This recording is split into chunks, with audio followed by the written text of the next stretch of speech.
CBSE का syllabus, हम सबने इसका नाम सुना है। लाखों स्टूडेंट्स की जिंदगी इसी के इर्द गिर्द घूमती है। पर कभी सोचा है कि ये आखिर बनता कैसे है? कौन है वो लोग जो तय करते हैं कि किताबों में क्या होगा? चलिए आज इसी पूरी कहानी को, इस पूरी प्रोसेस को समझते हैं। तो सवाल यही है ना? वो सिलेबस जो लाखों स्टूडेंट्स का भविष्य तय करता है, आखिर उसे बनाया कैसे जाता है? देखिए, ये कोई एक दो लोगों का फैसला तो है नहीं। इसके पीछे एक बहुत बड़ी सोची समझी प्रोसेस काम करती है।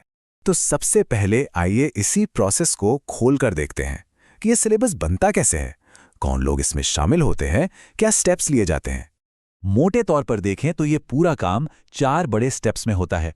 सबसे पहले एक फ्रेमवर्क बनता है, मतलब एक बुनियादी ढांचा। इसमें यह तय होता है कि भाई शिक्षा का असल मकसद क्या होना चाहिए। फिर आती है बारी एक्सपर्ट्स की। एक कमेटी इस पूरे फ्रेमवर्क को जांचती परखती है। जब वो हरी झंडी दे देते हैं, तब जाकर हमारी टेक्स्ट बुक्स लिखी जाती हैं और फिर आखिर में इसे फाइनल मंजूरी मिलती है और स्कूलों में लागू कर दिया जाता है। अच्छा, तो सवाल ये है कि ये सारा काम करता कौन है? यहीं पर एंट्री होती है भारत की एक बहुत बड़ी और ज़रूरी संस्था की, जिसे हम इंडियन एजुकेशन का आर्किटेक्ट भी कह सकते हैं, और वो है एनसीईआरटी। तो ये एनसीईआरटी, जिसका पूरा नाम है national council of educational research and training, ये एक ऑटोनॉमस संस्था है। मतलब ये अपने फैसले खुद लेती है। इसका मेन काम है स्कूल एजुकेशन के मामले में सरकार को सलाह देना। और सबसे ज़रूरी, ये नेशनल करिकुलम फ्रेमवर्क और हमारी पढ़ी हुई टेक्स्ट बुक्स को तैयार करती है। तो कह सकते हैं कि सिलेबस की जो जान है वो असल में एनसीईआरटी ही डालती है। चलिए अब आते हैं उस सवाल पर जो शायद हर स्टूडेंट और पेरेंट के दिमाग में घूमता है कि आखिर ये सिलेबस हर साल इतना बदलता क्यों रहता है? क्या वजह है इन बदलावों के पीछे? मतलब एक तरफ तो हम कह रहे हैं कि एक सेट प्रोसेस है, तो फिर हर साल कुछ ना कुछ नया क्यों आ जाता है?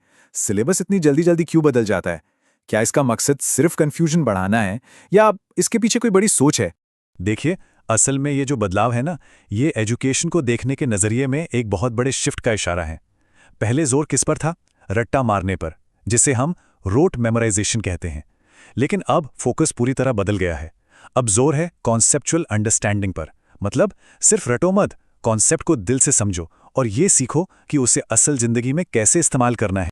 और बस यहीं पर हमें इन सारे बदलावों के पीछे का असली क्यों मिलता है। जो गोल है वो है स्किल बेस्ड लर्निंग, यानी ऐसी पढ़ाई जो सिर्फ किताबों तक ही ना रहे बल्कि असल जिंदगी के हुनर सिखाए।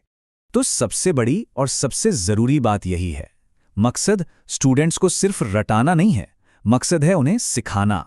और सीखने और रटने में ज़मीन आसमान का फ़र्क होता है। ये नया सिलेबस बस इसी फ़र्क को, इसी गैप को भरने की एक कोशिश है। ये एक लाइन है जो इस पूरी सोच का निचोड़ बता देती है। फोकस स्टूडेंट्स को सोचने के लिए टूल्स देने पर है, ना कि सिर्फ याद रखने के लिए फैक्ट्स। मतलब दिमाग को बस जानकारी का एक गोदाम नहीं बनाना है, बल्कि उसे एक ऐसी मशीन बनाना है जो सोचना और समझना सीखे। तो सवाल ये है कि ये कौन सी स्किल्स हैं जिनकी हम बात कर रहे हैं। ये हैं 21वीं सदी की वो स्किल्स जो सबसे ज़रूरी मानी जाती हैं, जैसे कि critical thinking, problem solving, creativity, मिलजुल कर काम करना यानी कोलैबोरेशन, और डिजिटल लिटरेसी।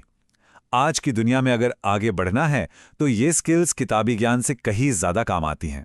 तो अगर पूरी बात को समेटें तो सिलेबस का ये जो सफ़र है वो एक सख्त प्रोसेस से हटकर एक ज़्यादा फ्लेक्सिबल और स्किल पर फोकस करने वाली सोच की तरफ बढ़ रहा है। अब जोर सिर्फ इस पर नहीं है कि क्या पढ़ना है, बल्कि इस पर है कि कैसे सोचना है। और आखिर में ये पूरा सफ़र हमें एक बहुत बड़े सवाल के साथ छोड़ जाता है। आज सिलेबस के जरिए जो स्किल्स सिखाने की कोशिश हो रही है वो आने वाले कल का भविष्य बनाने में कितनी कामयाब होंगी? अब इस सवाल का जवाब वो तो सिर्फ वक्त ही देगा।